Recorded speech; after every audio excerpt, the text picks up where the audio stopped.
Hello and welcome to Before We Break Up Again with me, Alfie Brown, and her, Jessie Cave. I've got my trousers around my knees for reasons that if you make it through to the last part of the podcast will become familiar, and I've got to actually check whether or not you can see my penis.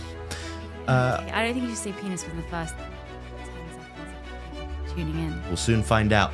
This What? week's episode, we speak at length about Jennifer Aniston for some reason. No, it's not at length either. This is a bit of an all-over-the-place episode, and then I felt very worried that it wasn't good enough, so we came back after eating pizza to finish it. And that's why Alfie's got his trousers on. Because Jessie was complaining, Jessie was shaming me. I wasn't shaming him, I was just complaining about something. Yeah, making me feel shame. No. So I'm in Edinburgh and then on tour. ALFIEBrownTour.com is where you can find tickets. Jessie is in Edinburgh. There's a ticket link below. And then we're both in Edinburgh. That link is below. And also become a Patreon where there is an extra episode where we delve into the dark depths of our souls. And that's every Monday or Tuesday. And that's on the patreon.com/braveclown. There's a link down in stairs, whatever. You know what I mean. Goodbye. Enjoy the episode. I think it's pretty good. Podcast. No, don't start like that. Sorry, podcasting. Okay, start again. Yeah, started again. And go. And now it started, the podcast. Right, now quickly, Jessie, say something really insightful and honest. Evoke like your innermost feelings of relationship insecurity. People know us for our honesty. Say something that completely invigorates the listener with its insight and self-excavation. I think too much about you dying. Like every day I'm quite consumed by the prospect of you dying prematurely. Yeah. And that I won't survive that, because without you, I don't think I have a life. So, and you've given me so much life. You've added such incredible value to my life and given me these completely amazing children that I never ever thought I would have. Never ever thought I'd find love. I never ever thought someone would really get me. And because you have, and you're the only one who does, it really does affect me, the fact that you could just die.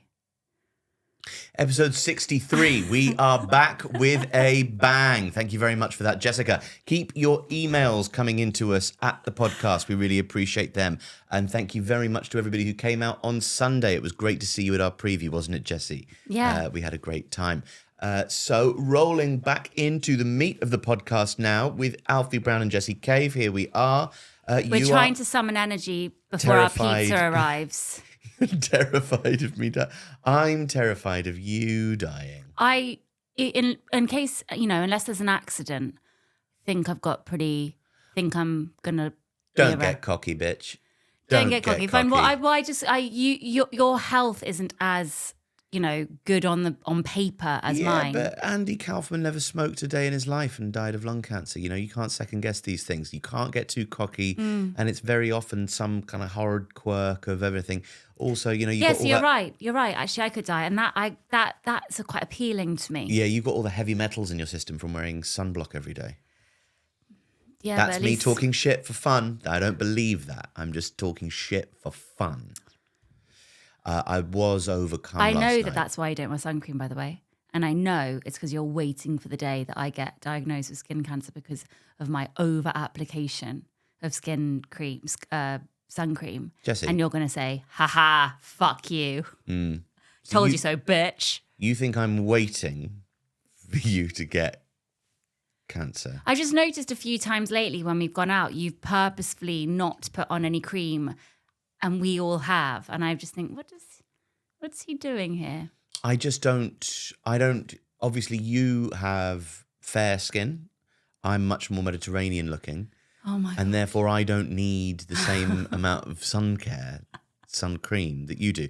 We've been through this a million times, Jessie. I'm not going to do what I wanted to discuss. Yeah. As I wanted to It's my lost scrunchie. come Is it back to plaguing you. you like it is plaguing me? I thought you were over that. No. I thought you were over letting lost things ruin days. But that is my best scrunchie. What on earth, like, what qualities does a scrunchie possess that elevates it above the other scrunchies in your roster? The girth. It was strong. It was just like, it held my hair really well. It wasn't too wide. It wasn't too narrow. It was perfect. It was a quirky pattern, but it was also discreet. It was washable. It was from America. Are they not all washable? They are, but this one was very Very it washable. washed well. It washed well. It washed well, listen. And it was from American Apparel so long ago. It was one of my first ever scrunchies. It had kind of clown polka dots on. Mm-hmm. And it was my most loyal scrunchie. And we lost it at the weekend. I thought I lost my sunglasses. No. Well, who's we? Me and you. We were together. Oh, no. So that's You're wrong to then. blame. No. You are actually to blame because I took out my hair before we had sex. Can you Because just... I thought... So I took the scrunchie out because it was hurting and I was trying to do like the sexy thing. Like, not that you give a shit about any of About that. bun drops, no. I mean, of course you don't care about Why that kind should of- I? Just because I think it's quite cool to like let your hair, like they do in films. It is cool. It's just not my main thing, that's all. Couldn't give a shit. It's not that I couldn't give a shit. It's just that I just don't properly care about... But it's like doing a cartwheel. You got to respect the cartwheel. Yeah, I do. I respect it. Okay, cool. So you I could took it see out. the respect. Like, I'm just wasn't... You don't ever see that. I don't see the respect in your eyes when I do anything like that. Yeah, but it's not a very respect... I'm not there to respect you, am I? That's not what What? we're there to do. You are there to respect me. No, you don't. You can say that no, that's not what you want. Yeah, I guess I don't want... It's not like I'm having sex to get respect. No, exactly. It's not a respect time. You know, I respect you when you make a decision about parenting, or I respect you when you... Yeah, when do you respect me? I've just told you. Okay, so making a decision about parenting. Like, I respect your point of view is valid when there is an important decision to be made about the children's lives or our life as a couple. I respect your opinion on my show. I respect everything you had to say after watching my smash hit, sold out, packed to the rafters preview on Sunday night. And you let me give you 2 hours of notes. I did. That, I have to say, as we got into the second hour, it did become a kindness. I think it might have been over 2 hours. It was, yeah, it was. Because we yeah. walked all the way back. So it was a long time. It was till about 1:30 at night. But a lot of the notes were good. All of the notes were good. They weren't all good. There were a couple of dud ones. There were a couple of dud notes that you really... And you seemed to think that, oh, in this bit, you could just like, you know, write some more stuff in here and write some more stuff. I know. A lot of that's the notes hard. was write some more stuff in here. It's like, well, yeah, obviously. Yes, I'll but, write some more stuff in everywhere. Yeah, but it's because so much of it you said, oh, I hadn't said that before. Yeah, well, I'm an improviser, Liz Lemon. So if you're saying you haven't written it before that night, how hard would it be to just write something new? Yeah. Well, So- I mean, I'm currently in the process, and I started yesterday and will continue tonight and all of tomorrow. No, I know you'll be fine. You'll be fine. I will be fine. Not just fine. I think the more pressing issue here is the scrunchie. It's an epoch-defining show, just like it's an epoch-defining scrunchie. What do you mean epoch? Oh, I don't know. Look. What do you mean an era? What is the Your epoch or everyone's epoch? this epoch of stand-up comedy? But epochs now, I've said epoch too many times, and it's lost all meaning. And is that because the political, cultural Well, no, I was world we're just living in right now it won't be like this right now in 5 years' time. So it's an epoch now.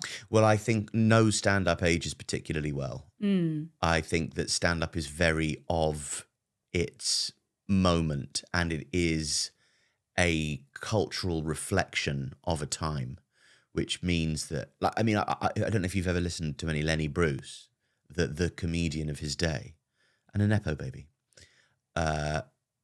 You can't really understand what he's saying.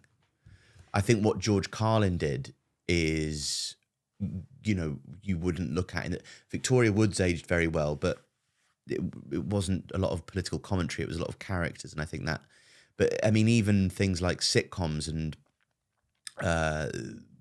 the audience, the live studio audience for a sitcom, that we've aged out of that. But we haven't aged out of Friends. We watched Friends and we were just so into it. But we're able to see it from a perspective in the future. I did think about this yesterday with Friends, with Jennifer Aniston, and why she has worked so well since, but the rest of them haven't. And then because we're watching 30 Rock with the kids too, David Schwimmer was in one episode of 30 Rock. Remember that one? Mm-hmm. And he's basically Ross in that. And he hasn't really done, like Ross, I thought Ross was so great in Friends. Yeah. But he's really not had a massive career since. Hasn't he done a lot more directing? Yeah, but I think if we actually looked at their CVs all on paper, it would be no, Jennifer Aniston is just in a league of her own. And then I thought, well, why? Like, she is fantastic, but they were all brilliant. Why was Jennifer Aniston picked? I think because she has such, and I mean attractive in a much more broad sense than I want to do it with her. She is an incredibly attractive person to everybody. She's just pleasant to see in a non-sexual sense as well as a sexual one. She is. So is Courtney Cox. No, I think Courtney Cox is extremely attractive, but not. She doesn't have the same warmth to her. What about Lisa Kudrow? But Lisa Kudrow, again, I think, has had such a cool career. Yes, and I don't think she wanted the same sort of career, and I don't think she has that immediate warmth. Like there's an every woman quality to Jennifer Aniston, but at the same time as having an every woman quality, she is incredible looking. Yeah. So that's it elevates her to the height of every woman. I don't know. She is incredible looking. Obviously, she's so sexy and beautiful, but so are so many people. I don't know I think sometimes when you're elevated to stardom because of a vehicle, people lose perspective of their beauty and their talent because they've been elevated. Yeah, but she could be next door. She could be next door and be nothing, yeah. Yeah, but Lisa Kudrow and Courtney Cox couldn't be next door. If they were next door, they'd be like, fuck, they're next door. Like, why? Because they have something, they have a remove, their beauty is removed from everyday life in a way that Jennifer Aniston's isn't. I think Jennifer Aniston, or maybe there's something about the roundness of her features that is more welcoming. I don't know what it is. I'm finding it quite hard. Most? Of Jennifer Aniston, and it wasn't even close. Okay. Series 1 through 4, but especially season 1 and 2.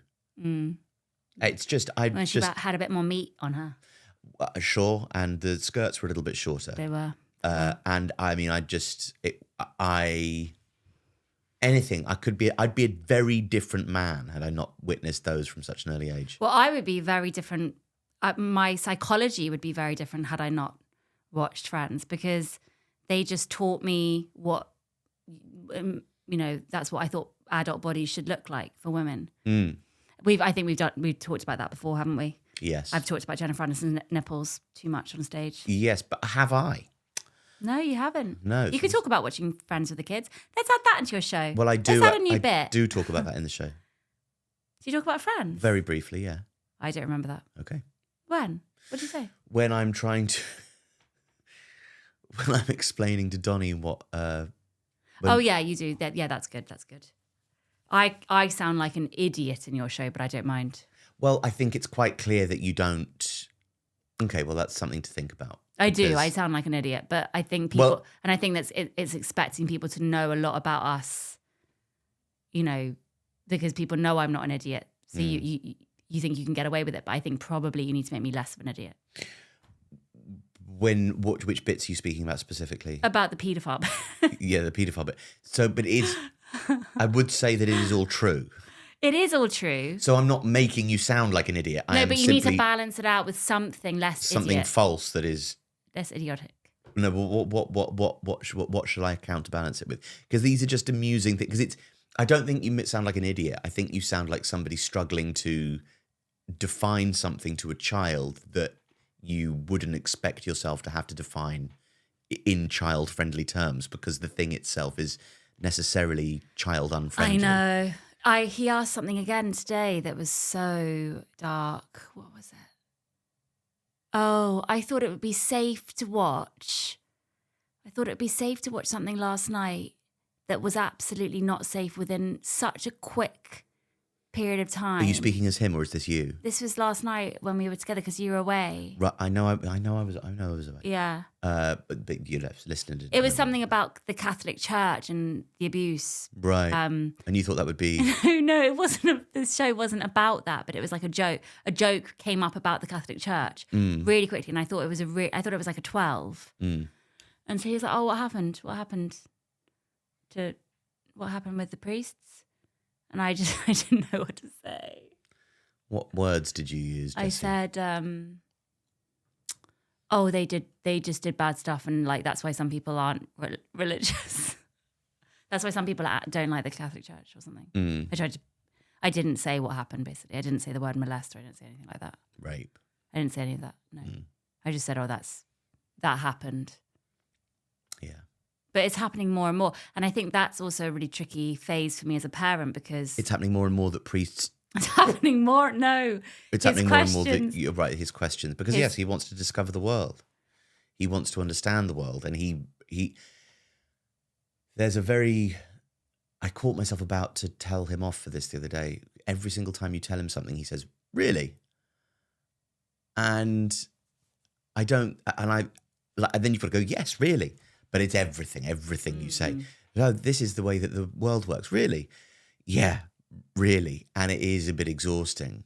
But there is just him wanting to clarify everything, him wanting to make sure he's got it absolutely right, him holding you in high enough esteem that he is willing to be taught, but he wants to make sure that he's got the terms of the lesson absolutely bob on.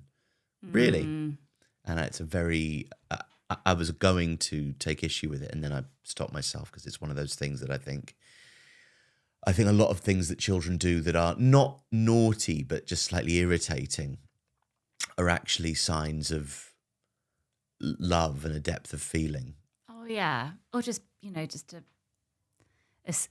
a way of speaking they haven't grown out of yet. We had that as well yesterday with... I don't know how it came up. I think it was something to do with talking about Edinburgh, and he wants to help me. And because a few years ago he helped with my merch stand, and I said, "Oh, yeah, maybe you could," and I could. But he immediately asked to be paid. And I was like, "Yeah, he could pay you." He's like, "How much?" I was like, maybe like 25% of the earnings."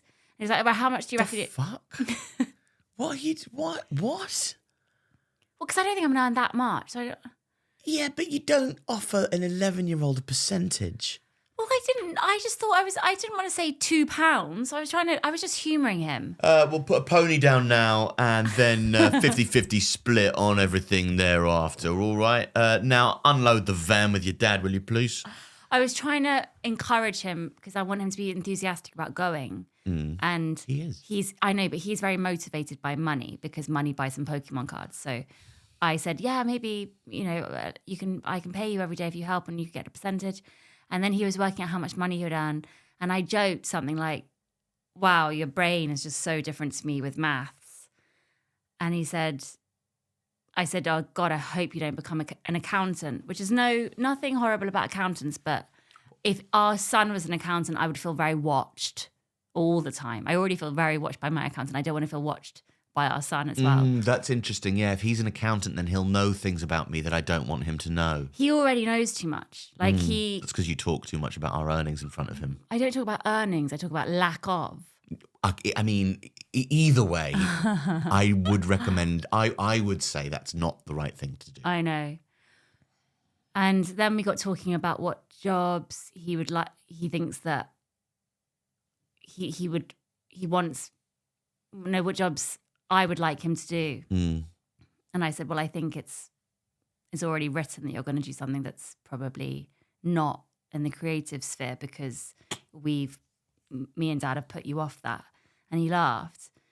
And then I said something like, I stupidly said something like, "Oh, a therapist would have fun with you because of your parents, because we're so inept with admin, with being sensible with money sometimes." You know, like the fact that he's moved 11 times before he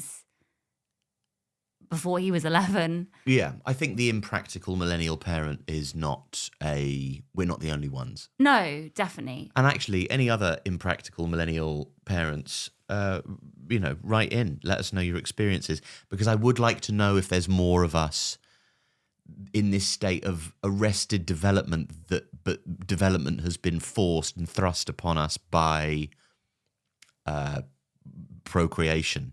Like I was nowhere near ready to be a father in a practical sense. I hadn't prepped the minutiae, the different bits of my life. I hadn't learned how to live in such a way that I was ready to therefore go, right, that's all sorted. I've got my vehicle registration document. I know what council tax is, and I'm now ready to learn all about being a father. No, I was like barely out of my teenage headspace.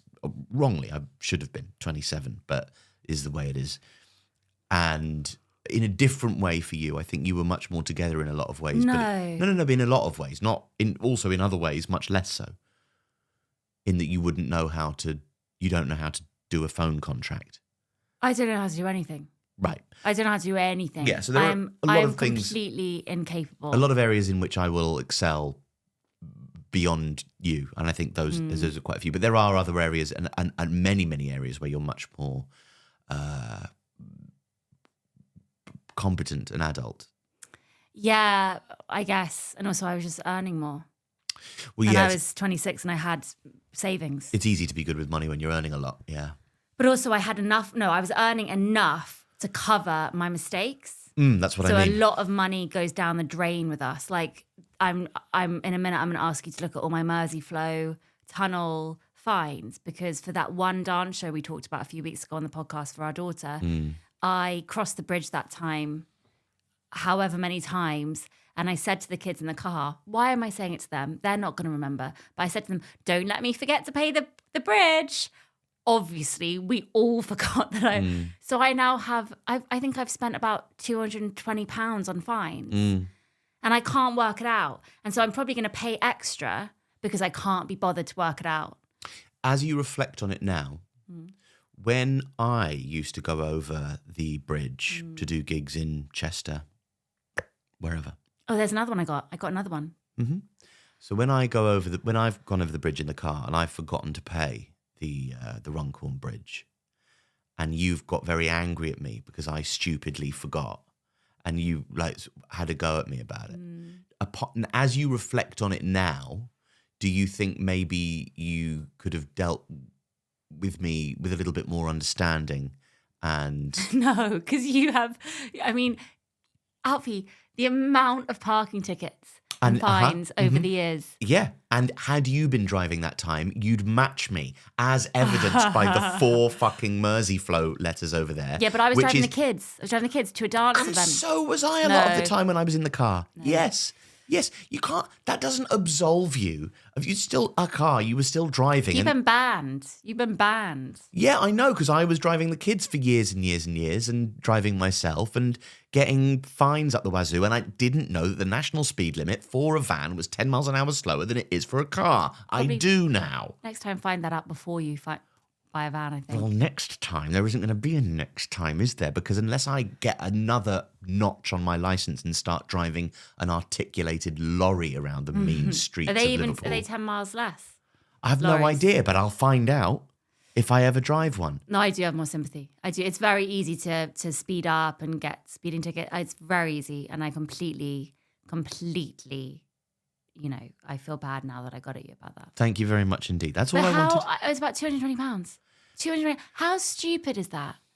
That's so stupid. Jessie, look, if we're going to mourn the amount of money lost and sent to various parts of various councils throughout the UK, like I reckon Cumbria Council have got a few grand off me. Then there's Gloucester. They must have near enough a grand off of me now. Then you've got, Hampshire, they've had some money off me in the past. Not to mention all the different boroughs of London that have had money off of me again and again and again. And now Liverpool and Sefton Council have had some money. I mean, they've all had a little bit of the pie. And they should all be very, very grateful to the Before We Break Up Again patrons for keeping them in pothole filler or whatever they use the money for the fines on. Yeah. Lining the pockets of big council. The fat cats. I don't think I speak too openly about money with them. I want them to know the reason I work. It's not, I want them to know I'm working for money. Like today, we woke up early to go and see Spiderman, the movie. And obviously the movie... We went to see Spiderman, their uncle. So I didn't give his disguise away yet. But we went to see cool, Spiderman. Famous uncle. We got there and the tickets were... No, on the way there, I looked at the price of the tickets. This is going to be a nightmare for me. It is. The price of the tickets for the ones with the 3D glasses was £70 for 4 of us. But you have to pay for 3D glasses too, so it's £5. So that would have been £90, not to mention popcorn, sweets, all of that stuff. So I said, look, sorry, Johnny, we can't afford the 3D glasses one. Let's go to the standard one, which is £40. Let's do that. And he was very, very good about that. And he kept saying, I'm so excited. I'm so excited to see it. And then we got there, we spent £20 on Pick a Mix. And then we got sat in the seats. And I texted you saying, we're seeing Spiderman. What time, blah, blah, blah, what time are you back? And you then got very upset. Well, look, you don't really know how upset I got because it was a text conversation. I could feel it across, I could tell. It's one of those things like the curtains you get very upset about. I wasn't curtains upset. Oh, you weren't? So if we had seen that, would you feel really bad? No, I'd be fine. Okay, well then you should have... Well, you didn't really express that in your text because I felt so... Because you immediately got so upset via text. I didn't get so upset. Carry on. You said that you've been talking about it to them for weeks. I had. So I was a bit like, oh, you've gone to see Spider-Man. Because I'd been saying to the kids and had mentioned it to them as a group several times when Spider-Man comes out. Like I was counting down, like July 29th. I know the day it came out. I said it to them. I said, should we go and see it? Should we go and see it? That'll be a really good, fun thing. And then and Margot said, oh, yeah, I'd like to come. I don't usually like watching those films, but I'd like to come as well. Zendaya. Went, brilliant. Zendaya. Well, I haven't heard you say that at all. So and if I had, there's no way I would have got up so that we can get to the 9:30 viewing. Well, obviously, I know you wouldn't have done that if you'd known that. So I felt so bad, but then I had spent all that money and we were sitting in the seats. So I tested him by saying, did you talk to Dad about this? Did you talk about it? And Sonny was like, no. But I could see on his face, he suddenly was having the realization that he's let you down. And he had also been so excited about eating his sweets for breakfast and watching it. And he was holding his sweets.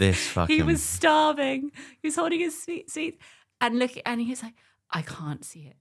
I can't see it. I was like, well, we're here now. We've spent £67. We're here. He was like, I'm going to go sit outside. You see the film. Tears coming down his face. It's okay. You see the film. I was like, no, I didn't want to see Spider-Man. I didn't even want to see it. And so Tan and Becca were like, oh, yeah, no, we're staying.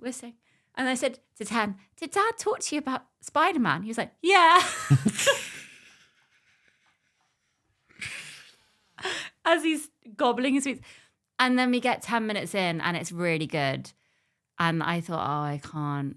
So we all left. I really didn't want you to do that. And the fact that he did that is just so unbelievably sweet. Yeah, there was once I said it, it was like the colour changed from his face, and it was over for him. And he had gone from running from the car, like getting his, like being like, he hasn't been that excited in so long. So that's why he wants to see it with you, and he now remembers. And I really was very proud of him for that. But I mean, it's just incredible. It's just incredible. I mean, that he did that. And I was really, basically, I was texting her, oh, right, I thought I was going to, I let you know that I was a bit miffed about it. I wouldn't have caused a stink, obviously, if you had watched Spider-Man without me. I just would have been privately a bit disappointed because from the word go, and since he's been 5 years old and started watching films, and we were together in lockdown and we did the whole Marvel comic universe together, it's been like a nice thing that we've done. And whenever there's been one of those films, we've watched it. No, I know. And that's what I immediately thought about and felt very guilty. It didn't even occur to me. It was just something to do while Margot was at her camp and it was kind of raining. Well, Margot wanted to go as well. I know, but I didn't think she'd want to go. But then I realised Zendaya, so of course she does. But you know how much she talks about Zendaya. Doesn't Zendaya have a really funny, boring real name? Like Carol or something? I don't know. She's Carol Thatcher. I do love them. I do love them. I think I am a Tom fan. Holland and Zendaya. Tom Holland. Wasn't Tom Holland the original Billy Elliot? Yeah. Yeah, and you can tell on how he's a Spider-Man. Well, you've seen him do his Rihanna dance, haven't you? No, I haven't. I'm not online. Like, what? I don't go online. I go It's online like- to do my hair stuff and I get off. If YouTube had like a top 10 videos ever, it would be Charlie bit my finger, it would be the pandas sneezing, and it would be, hopefully Aretha Franklin singing You Make Me Feel Like a Natural Woman at the Kennedy Center Awards honoring Carole King. I don't think it would be, but that's on I've given it enough views that it surely should be up there. And if you haven't seen it, it's the best thing on YouTube. You're welcome. But also... Why do you love that video so much? Sorry, just put a pin in that, like you said earlier. Because Aretha Franklin, I don't think anybody had seen her for years. I think a lot of people were skeptical about whether or not she could still sing like she used to, whether she could still play the piano. And there's something so real about Carole King's reaction to Aretha Franklin as she sits down and plays the piano beautifully and brilliantly, and like she'd never stepped away from it. Her voice, the fact that she still had, in fact, her voice is better than ever in that video. And there is something, she wears her age beautifully, which isn't to say that she conceals it. She is her age. She has big, fat arms. They wobble about as she's singing. She takes off her glorious fur coat to reveal her arms at the end as she stood away from the piano and she's in front of everyone and she goes, You Make Me Feel Like a Natural Woman. She's singing it to Carole King, who, empowering her through that song, she has made Aretha Franklin feel like a natural woman with the amazing song that she wrote. And there's this life that they've sort of shared from a distance, and it's communing in this moment. Her voice is unbelievable. It's got character and it's got feeling and it is evocative. It isn't just loud belting with trills like gash people do today. It really, really means something. I think everybody was really shocked about by the power of the performance, and you can see a lot of the shock in the room, and the shock turns to joy and the celebration of their relationship. It's unbelievable. Okay, that's nice. And then it would be Ben Holland then doing Rihanna dance. Yes. So then on a program, a Stephen Merchant, I think one of the reasons why his houses are so big, he came up with a program called Lip Sync Battle.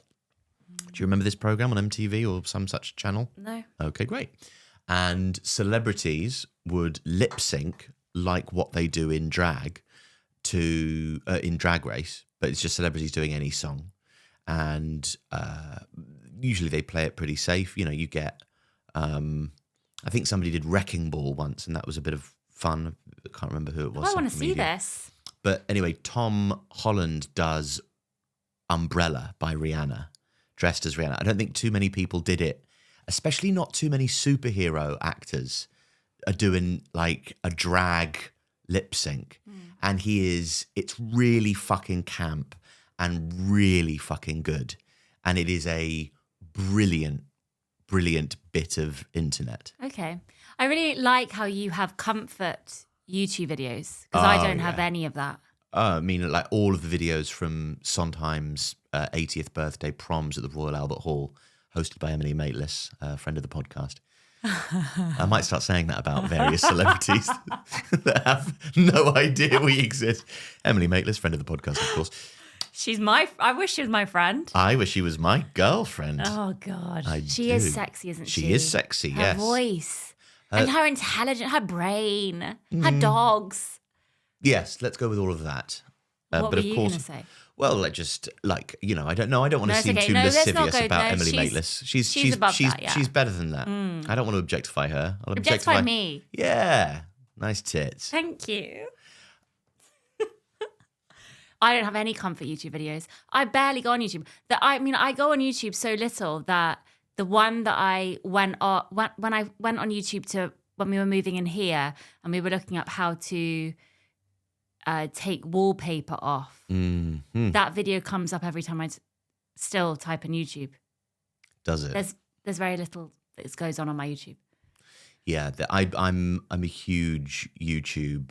I'm a huge YouTube guy. I do that with the kids' videos, I think. I look at certain videos. It's mainly music I'm watching. Like live performances of various songs, live performances of Wilco's, live performances of Tiny Desk. Weezer, loads of Doechie's Tiny Desk is, of course, the greatest Tiny Desk in recent living memory. I mean, I've seen a lot of YouTube because of you, which is probably why I don't do it myself. Whenever you're away, though, I've started to do a little bit more of that. But I'm very pure. I just don't do anything like that. I know. Yeah, I mean, if I would love to uncouple myself from the need to constantly be, but I do love the music. It doesn't feel like a shit treat. It feels nourishing. I love music is, I think it's not a shit treat at all. I love how I hear you in your office whenever you've gone in there to work. Now I hear you start to play the piano and it's always one of the same songs for a few weeks and then it's a different song for a few weeks. I love that.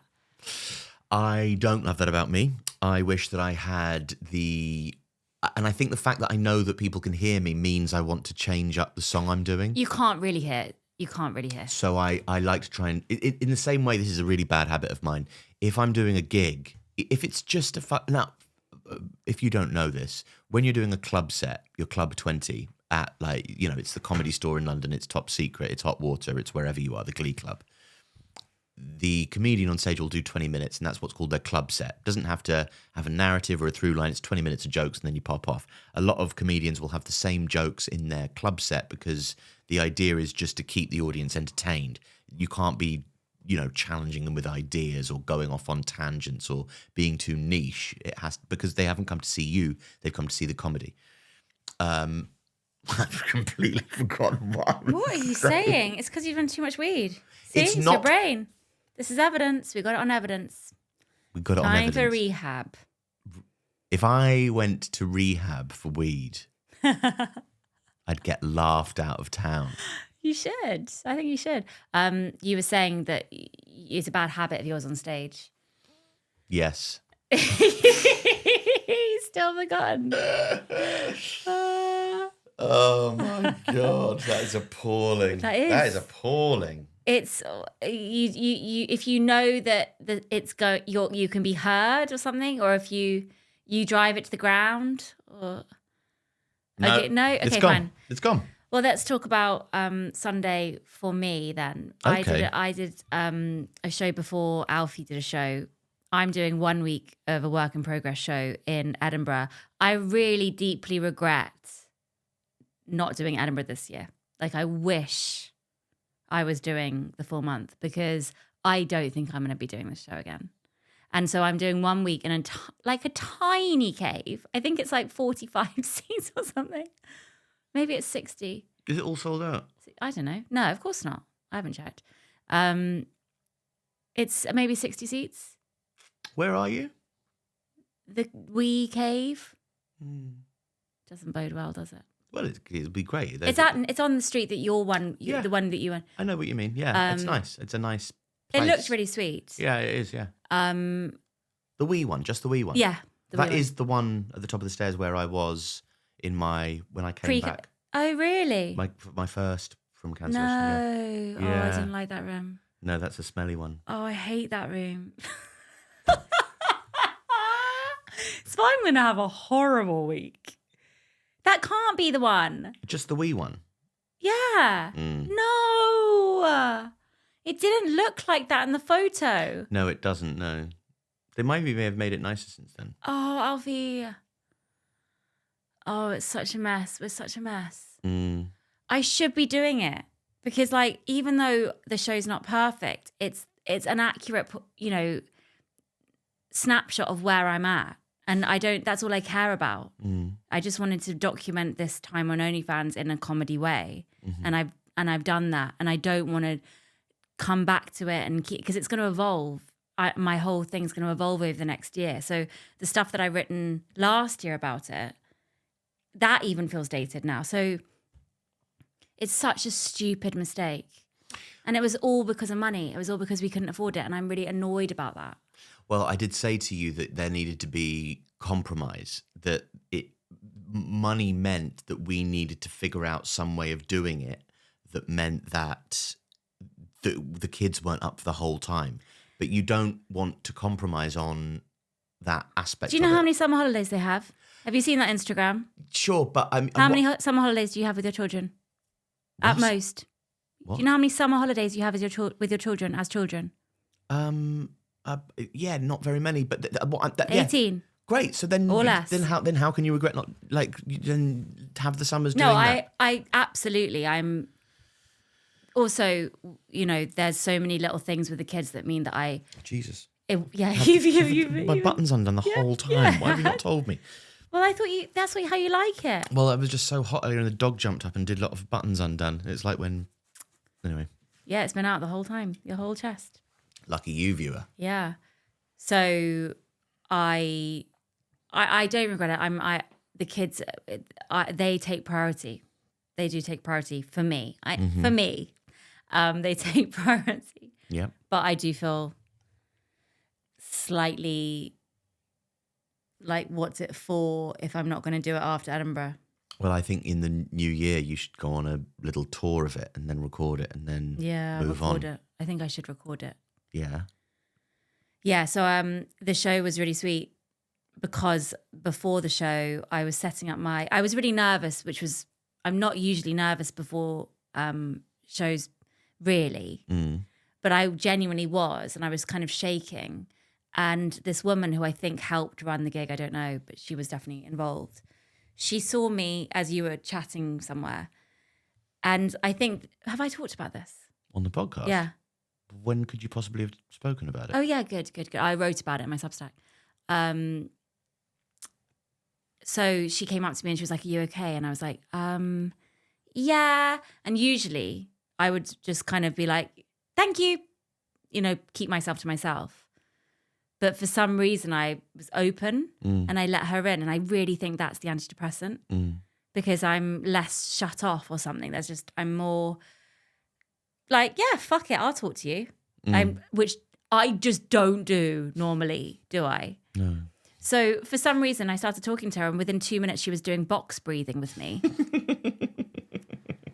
What's box breathing? Like it's when you breathe in for 4, hold for 4, breathe out for 4. And I said to her, well, I only do that for the kids. And she was like, well, when do you do it with the kids? I was like, well, at bedtime to soothe them. And she was like, well, you need to soothe yourself right now. I was like, okay.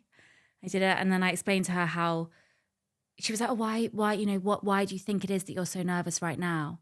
And then I just went on this, I just explained, well, it's because I'm really, I kind of really do want to do well. And I guess this show is quite important because it's explaining or justifying why I'm doing OnlyFans. And I guess if I don't do it well, then I could get really judged for it and it could be really messy. And if I don't speak clearly, then I just kind of make the audience laugh and it's not, I think, I just need to make them laugh and I don't actually say my lines and then they don't even know why I'm doing anything and blah, blah, blah. And she was just like, she's looked at me, she's like, I think it's just really amazing that you're trying. You said all of that stuff that you've gone through and you're here and you're trying. And she had no judgment at all. I just told her that I'm a mother of 4 and I do OnlyFans. I didn't tell her that it was for her. So she probably thought that I was, whatever. And she didn't judge me at all.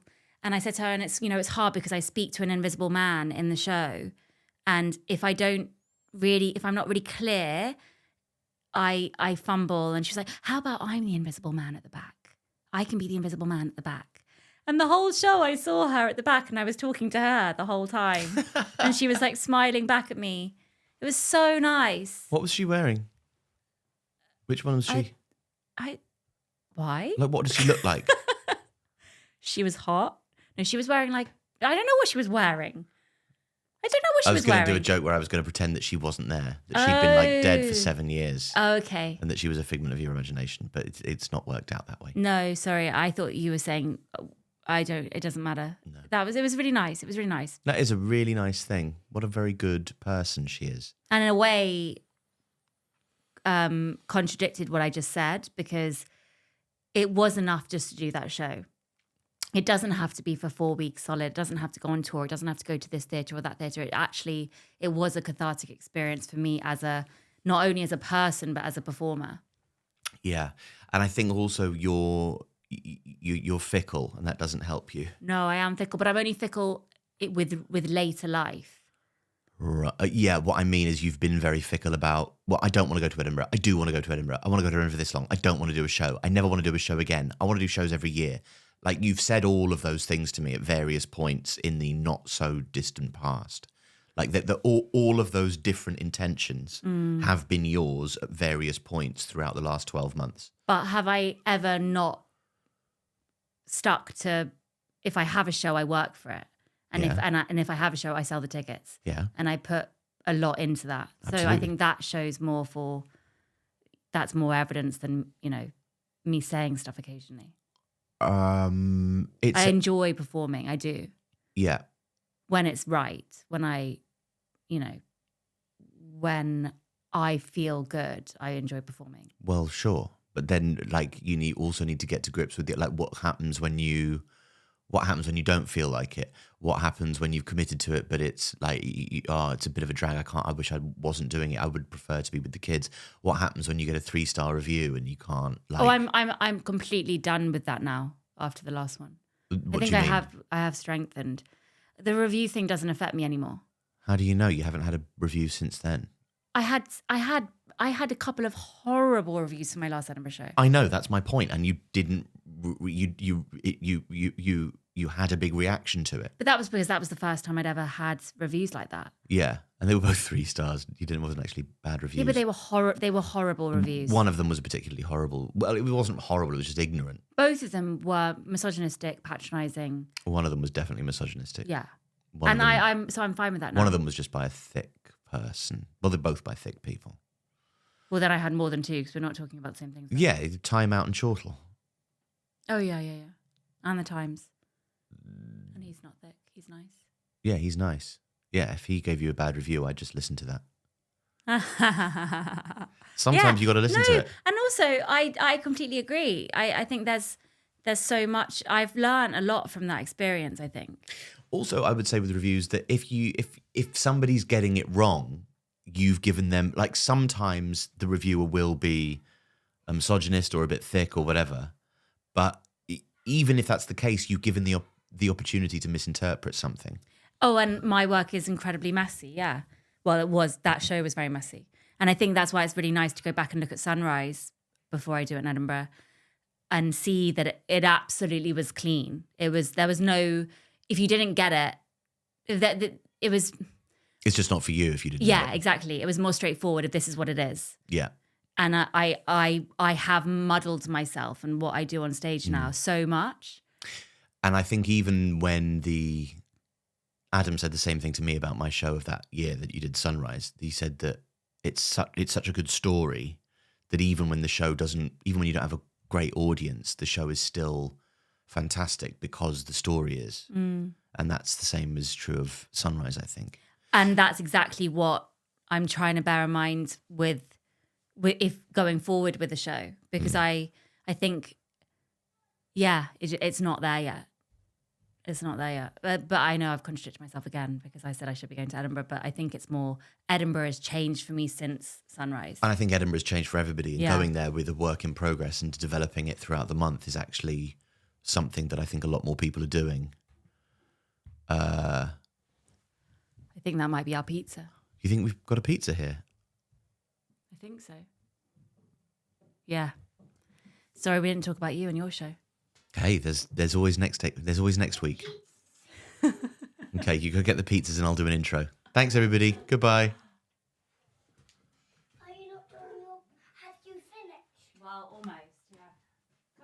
Bye-bye, Becca. Welcome back after a surprise bit of extra special bonus podcasting, isn't it? We finished the podcast, went downstairs, ate our pizza. You watched some of your favourite YouTube videos. And you announced to the family that we were going to be going back upstairs because you were not satisfied with the podcasting that we'd done.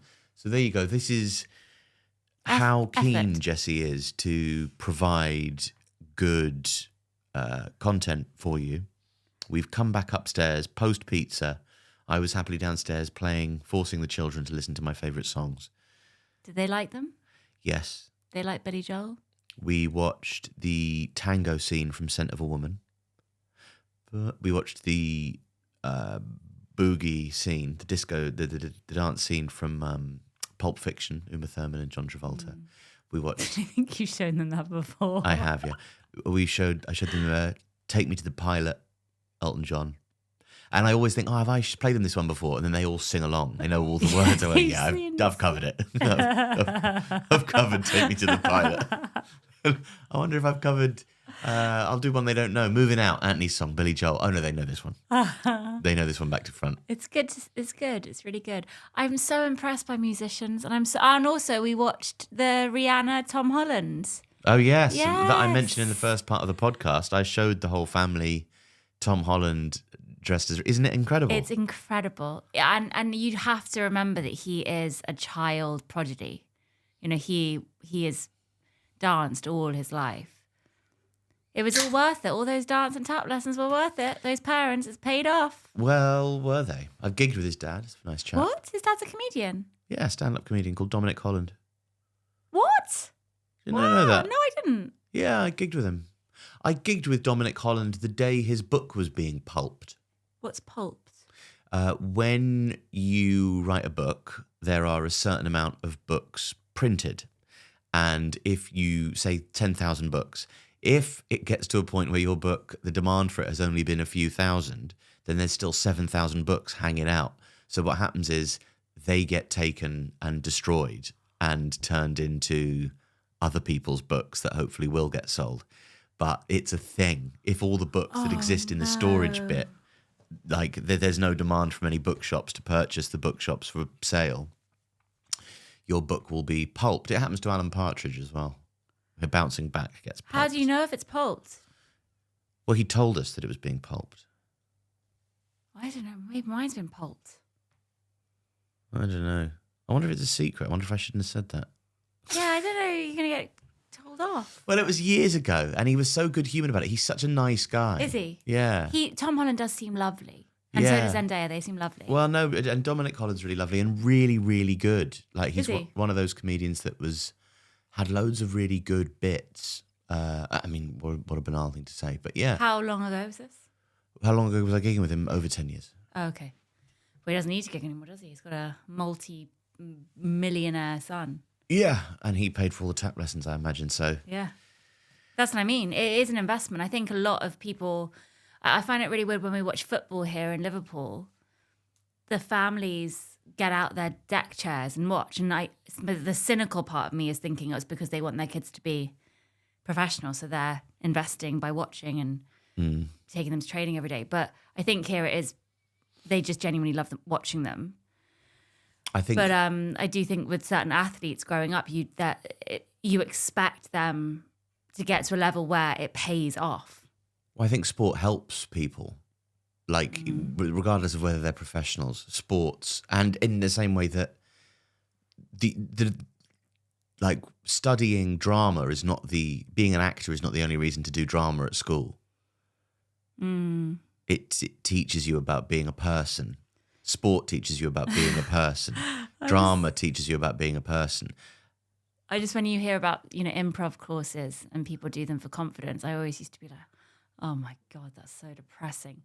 But then now I am the perfect candidate to do something like that. You should do that. And I know loads of people who should do that. And I think it's really great. And there's a reason why so many corporate goons are enlisting comedians. Please, will you teach us to have charisma? No, I think to be fair, I've done a few improv gigs in my time and I've managed. I don't think I need to do a beginner's improv course, but thank you. I just think it might help you. Thank you so much. I just think you suggested it, and I think it might help you go in places. I don't like going into buildings. Oh, yeah. I can't go into... But again, the antidepressants have helped. I went into a door the other day. I went through a door. Through a door, yeah. Much better than going into a door. That I didn't know what was behind the door. It was an office behind the door. Imagine if the first time you did that, it was a room full of snakes. We're finally going to go into a room. I don't know what's on the other side of the door. It's a room full of snakes. I've always gone in through the doors, though. It's just the panic and the dread and the procrastination before has really affected me. Yeah. But I'm changing. I'm a changed woman. So go on. We're back here because you wanted to get into the fucking weeds of something. You wanted to unearth something. You wanted. Okay, you can choose the topic then. I've got two options. Okay. So we can either just quickly talk about the fact that it's almost our 1 year anniversary of living in Liverpool. Okay. And how do we feel moving out of London? Not you technically living in suburbia. Are we living in suburbia? Kind of. That's one topic we could talk about. Or I was going to ask you how you feel, if there's anything that feels changed since you asked me to marry you in our relationship. I'm much less sexually... Okay. Which topic do you want to talk about first? I'd like to talk about what's changed since we got engaged. Okay, cool. Because it hasn't quite been a year yet, and I'd like to do that at a year. Okay, cool. It's one month away. I know. Less than 1 month. 3 weeks. Okay, well, yeah, let's cross that bridge when we come to it. Okay. If we get there. I think we will. Okay. I have every confidence in us as a couple and as a podcast that we will. Yeah, I don't see a breakup in the next 3 weeks. Mm. What are you doing when you do that? You sort of fling, your plaits fly. Why do you get to dissect me like this? Oh, no. And also, you can't talk. You have ketchup or something all the way down on your shirt. Ketchup or something? What? Come on. But that was blood. Blood was there earlier. Now you have blood and tomato sauce. Yeah, tomato sauce from the pizza. So yeah, you've added a liquid to the shirt. I have. What I'm doing here is I'm getting it out of my way and I'm tying it back for business. Okay? So you answer the question. What do you think? Has anything, do you feel different at all? I don't know if I feel differently because we're engaged or if we got engaged because I feel differently. I don't know which came first. I don't think that there's any immediate shift, but suddenly being engaged to be married and then eventually being married and you being my wife is something. It suddenly felt like that was something that was missing. So I don't think that getting engaged has changed anything. I think something changed and then we got engaged. Right, okay. You? Yeah, I feel incredibly different. Which is really weird. I feel incredibly depressed. I don't. I feel very content with, and I've always hated this word, but I feel very settled. Oh, yeah. I feel so settled. Yeah, Don't you love feeling settled? Find a girl, settle down, just relax, take it easy. It's I know what Cat that Stevens is. songs. I know what that is. But I don't know. But I was going to say it's a Cat Stevens song, but the lyrics sound quite Alan Partridge, don't they? Oh, right. Find a girl, settle down, just relax and take it easy. I thought he had done that in Alan Partridge. That's what I was watching last night. Alan Partridge with Donny, not Dolly Parton, Donny. I was watching Alan Partridge and there was a joke about the Catholic Church. Okay. Easily confused Dolly Parton and Donny, especially with the size of his tits at the moment.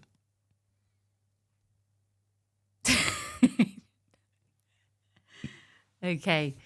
I feel very settled in a nice way. I don't feel I thought settled would always make me feel claustrophobic, but I think not being married, even though we have 4 kids, has always left a breakup in the air. Like the possibility of a breakup is there. And that's quite exciting, but it's also unsettling and makes you feel, well, yeah, you could just leave. We have actually done that twice. So the fact that we've gone for it and chosen to get married has just closed off, like a room of worry. Okay. And that's really nice because it has enabled more time to focus on other things and other worries. So I feel I kind of wish we'd done it a bit sooner. Because I obviously it's really nice, and we'll be getting married when we're just turned 40, which would be really nice. And but I think I probably could have done well with a bit of a settled feeling, or at least a security, a sense of security with you in the last few years. Yeah. Well, Ali, when would you have liked me to ask? I've been cancelled. Will you marry me? Yeah, exactly. My dad's. Would you marry? Will you make me not the happiest man in the world? I'm still grieving quite hard, but it will improve things. No, exactly. There was no time. I think this is the right time. Yeah. I mean, I would have liked to have gotten married in time for I would have liked my father to have been there. And he would have really liked it. Yeah. Yeah. He was really happy, wasn't he, when we got back together? Yeah. And he always fancied you, didn't he? Do you think he fancied me? No, I can't remember there's somebody you think fancies you. Maybe it's not my dad. What do you know how some women think that everyone fancies them? Yeah. Do you think I'm that? No. Yeah, I'm not. Because when there's somebody that I think he did like me. You think but you don't know that. You think all lesbians like you, though? No, I don't. You do. You don't think that about all men. You think it about some men, and you're usually right when you think it. But you do think it whenever we will get, she loves me. No, I don't. Just certain lesbians the only ones we ever met together. In this company. It's just every single one of them. No, but also, you can, if that, okay. I've just been walking down the street a few times, and I know I've been checked out by some lesbians. Yeah, and I know sure. They're lesbian because they're holding hands. They're like obviously in a couple. I haven't just said, oh, they must be a lesbian, but I know I've been checked out by some lesbian couples. Don't you think it might be that gay women are quite often big Harry Potter fans? No. No. I don't know how big. I don't know about that. No, actually, I just made it up. I made it up, Jessie. Yeah. There's no real reason. I don't also say that all the time, do I? Yeah, every day. No, I don't. That's such a lie. More than once a day, you'll say. Oh, those lesbians. You'll say. You'll get your hands out wide like this, and you'll start doing like the soap dispenser with your hands, and you'll go, "The gays love me," and you'll go like that with your chin out. Oh my God, I don't. And yeah, also, no, of course you don't. You don't mention it that often. Of course you don't. But I'm not that big-headed. No, you're not. You're little-headed. And you had a tiny little neck. Was this 12-minute addendum what you were after? Do you feel like we've given the listeners what they were after now? I hope this was worth it for you, listener, this extra bit after the pizza. We had a nice pizza. We did have a nice pizza. I'm going to London tomorrow. Are you letting in case me anyone know? wants to follow me. Yeah, I'm going to.